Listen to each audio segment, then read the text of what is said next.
Hola, mi nombre es Pamela y hoy les hablaré sobre... Existen dos clasificaciones básicas para los instrumentos industriales, en función del instrumento y en función de la variable de proceso.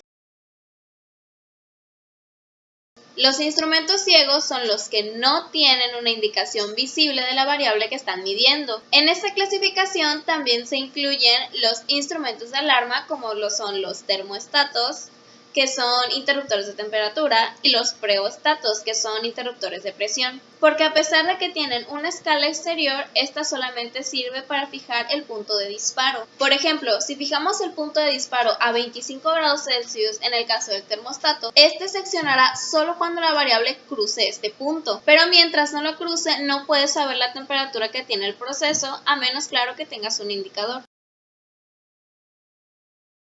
Los indicadores tienen un índice o escala graduada en la que podemos leer el valor de la variable, o también pueden ser digitales. Según la amplitud de la escala se dividen en excéntricos y concéntricos. Los registradores registran con trazo continuo o a puntos la variable medida. Pueden ser circulares o rectangulares o alargados dependiendo de la forma de la gráfica. En los de gráfico circular, normalmente una revolución son 24 horas de registro.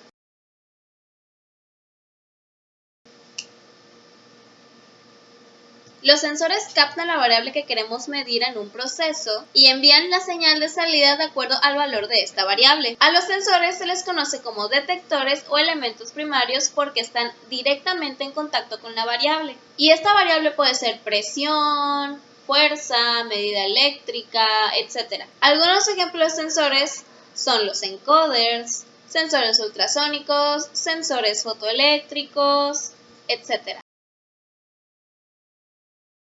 Los transmisores toman la señal de los sensores y la modifican para que ésta pueda ser transmitida a distancia. Puede ser en forma de señal neumática de 3 a 15 psi o en señal eléctrica de 4 a 20 mA, que son las normalizadas. La señal digital es la más usada y la más apta para comunicaciones, ya que normalmente se rigen mediante ciertos protocolos. Por ejemplo, el protocolo HART, del cual ya hice un video explicando todo lo básico. Se los dejaré por acá. Existen transmisores que ya tienen un sensor integrado, por ejemplo, los transmisores de temperatura con bulbo o los de caudal con la placa de orificio como elemento primario. Los transductores reciben una señal de entrada en función de una o más señales físicas y la convierten, modificada o no, a una señal de salida. Un ejemplo de esto serían los relevadores. Dentro de los transductores se encuentra un sensor y un circuito, y el circuito sirve para convertir lo que mide el sensor en una señal, ya sea voltaje o cualquier estándar industrial. La diferencia entre transductor y transmisor es que un transmisor puede ser un transductor, más un transductor no puede ser un transmisor.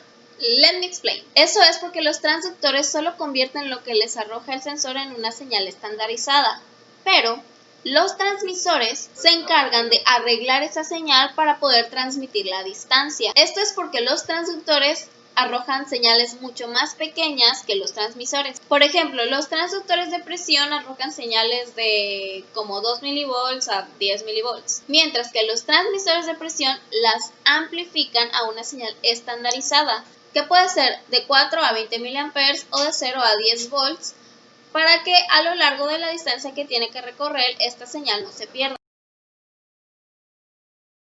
Los convertidores reciben una señal de otro instrumento, ya sea eléctrica o neumática, y las modifica de forma que la señal de salida sea estandarizada. Por ejemplo, los convertidores PI que convierten una señal neumática a una señal eléctrica, y los IP, que es al revés, convierten una señal electrónica a una señal neumática.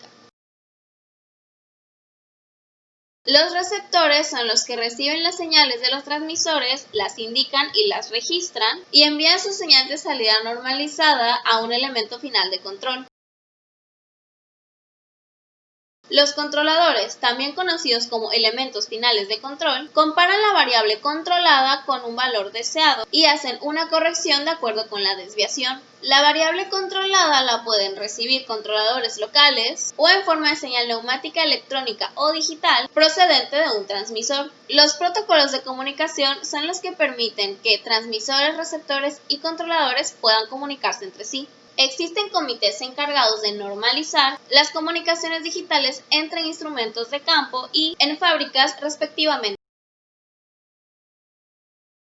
En función de la variable del proceso, los instrumentos se definen en instrumentos de caudal, nivel, presión, temperatura, densidad, humedad, viscosidad, posición, velocidad, pH, conductividad, frecuencia, turbidez, etc. Y con eso también me refiero a transmisores, receptores y registradores dependiendo de la variable que estén comunicando. Esta clasificación sigue siendo válida sin importar el número de elementos y tipos de transductores entre el elemento primario y el instrumento final. Para que esto se entienda mejor, les daré como ejemplo un lazo de control de nivel compuesto por un transmisor de nivel digital, un receptor controlador de salida de 4 a 20 mA, un convertidor de intensidad a presión que transforma esa señal de 4 a 20 mA a neumática de 3 a 15 psi y la válvula de control. A pesar de ser diferentes instrumentos, todos ellos se consideran de nivel. Los instrumentos que se consideran de campo y panel. Los de campo están situados en el proceso, mientras los de panel están montados en zonas aisladas, en paneles, armarios o pupitres. Bueno, esto sería todo por el video de hoy. Denle like y suscríbanse. Subo video todos los miércoles. Adiós. Denle like y suscríbanse. Se hizo la luz. Y el circuito sirve para convertir lo que sensa el sensor. Digital es la más usada y la más apta para calificaciones. ¡Ay, no! Perdí todo lo grabado. ¡Woo!